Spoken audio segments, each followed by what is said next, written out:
Oi, voltamos então agora, depois da aula de filosofia, aula de língua portuguesa, como combinamos, e hoje nós vamos realizar atividades no seu livro de atividades. Então, tem em mãos livro de atividades, página 19. Vamos fazer exercícios de revisão sobre o conteúdo concordância nominal e texto dramático que nós já estudamos em aulas anteriores. Iniciando a nossa aula, então, com concordância nominal. Nós estudamos que o que é a concordância nominal? É quando numa frase eu combino o artigo, o adjetivo, o substantivo, os pronomes que eu uso, né, de forma que a frase fique harmoniosa. Então, por exemplo, eu não digo as escola, né? Eu combino o artigo com o substantivo escolas. As escolas. Se eu colocar um adjetivo organizada, eu posso falar as escolas organizada? Não, eu vou combinar tudo no plural. Como eu usei o artigo no plural, substantivo estará no plural, adjetivo também no plural, né? Se eu disser a minha escola é organizada, veja que tudo está no singular. O artigo a, minha, pronome possessivo no singular, escola, né? Adjetivo organizado também no singular. Né? Então, eu tenho que combinar as palavras na frase de acordo com a sua classe gramatical, de acordo com o plural, singular, para que não fique estranho. Na língua portuguesa é necessária essa combinação. Então, vamos aos exercícios. Exercício 18. Releia mais um trecho do Guia Alimentar. Coma diariamente pelo menos 3 porções de legumes e verduras. Letra A. Como ficaria a frase se diminuíssemos o número de porções para 1? Então, ao invés de 3 porções, se nós fizéssemos uma nova frase e alterasse para 1 porção, como que ficaria a frase? Coma diariamente pelo menos 1 porção de legumes e verduras. Então, você vai reescrever essa frase aqui, trocando 3 por 1 porção. Letra B. Que palavra foi modificada? Justifique sua resposta. Ao substituir o 3 por 1 porção, quais palavras foram alteradas?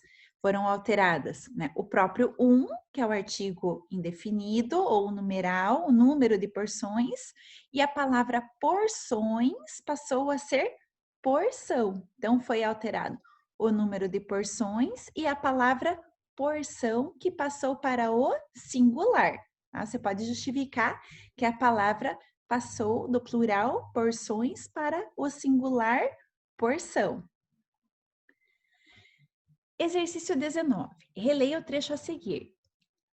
Evite sucos industrializados.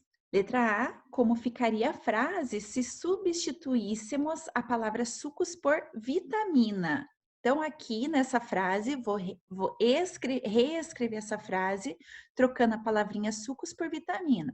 Ficaria: evite vitamina industrializada. O que mudou? Justifique sua resposta. O que mudou? Ao alterar a palavra, ao substituir a palavra sucos no plural por vitamina no singular, também foi necessário fazer a alteração do adjetivo de industrializados, masculino, plural, ficou industrializada, singular, feminino, tá? Pode explicar com as tuas próprias palavrinhas essas alterações. Que palavra foi substituída?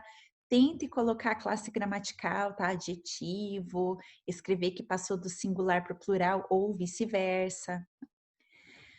Então, peguem a caneta marca-texto, agora o lembretinho.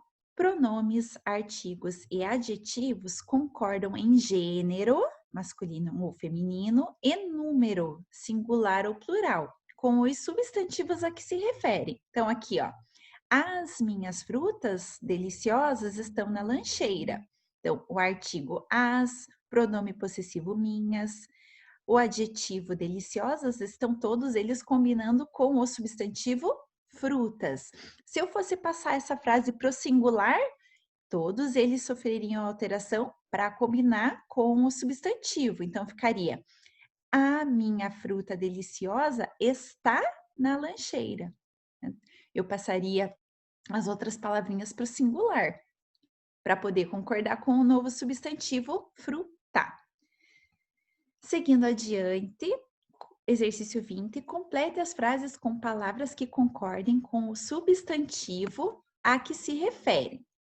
No seu prato, coloque apenas alimentos. Aqui nesse exercício é pessoal, tá? Você vai completar as frases de modo que elas tenham sentido e de modo que concordem com o substantivo. Por exemplo, aqui na frase A, você vai colocar um adjetivo que concorde com o substantivo alimentos. Aqui vai concordar com a palavrinha alimentação. Aqui concorda com alimentos, né? E assim, e em proteínas, são fontes de energia para o organismo. Você vai completar com qualquer palavra, desde que a frase tenha sentido e que ela fique gramaticalmente correta, tá? Com plurais, singulares, gênero, feminino, masculino. Pessoal, você vai completar com a palavrinha que você conseguir adequar à frase, certo? E aí, encerramos então as atividades de concordância nominal e vamos ler o texto dramático da página 20. Só que a leitura, a professora não vai fazer junto com vocês, tá? Eu vou deixar para que vocês façam a leitura bem atenta do texto e eu vou orientar vocês a responderem algumas perguntas sobre o gênero textual, gênero dramático, tá? O texto dramático.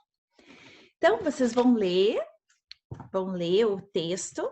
É bem legal esse textinho, conta a história de uns bonecos, uns bonecos falantes que têm ações humanas. Eu tenho certeza que vocês vão gostar. Lembrando que peça teatral é dividida em atos, que nós temos as rubricas que orientam como os personagens devem se situar na peça. E como que é formado o texto teatral?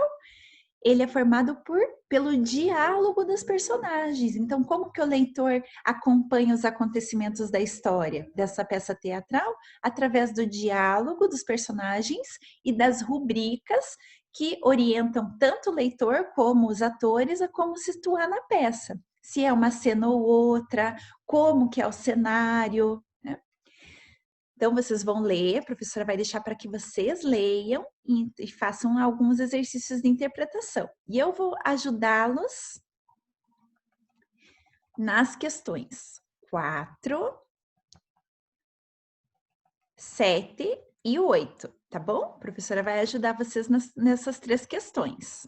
Então, o que há de fantástico nessa história? Fantástico é aquilo que não condiz com a realidade, tá? Por exemplo, é comum lá naquele texto que nós lemos da fábula do Schopenhauer, lá na aula de filosofia, é comum os ouriços terem atitudes de seres humanos, uma fábula, é comum animais terem atitudes humanas? Não, então isso é fantástico, é o que não existe, tá? Então, nessa história, o que há de fantástico? Como eu disse para vocês, a história que vocês vão ler é uma história que conta ações de bonecos que têm comportamentos de humanos, tá?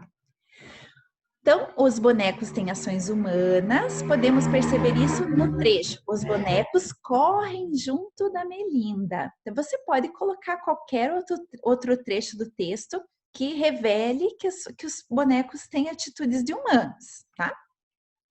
Na questão 7, quais as principais características do texto teatral?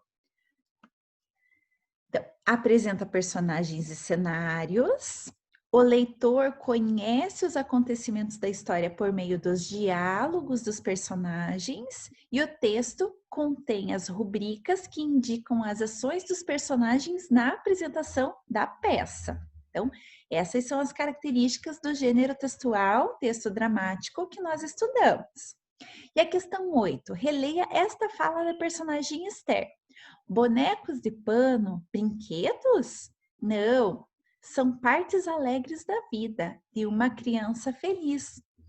Que ideia esse trecho revela sobre a importância dos bonecos?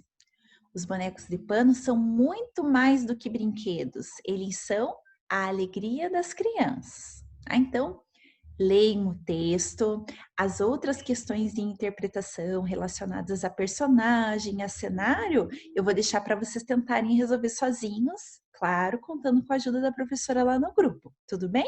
Então, boa aula, contem comigo em caso de dúvidas. Espero que vocês se deem bem, que se dediquem a essas atividades de hoje, tá bom? Beijo, meus amores, até mais!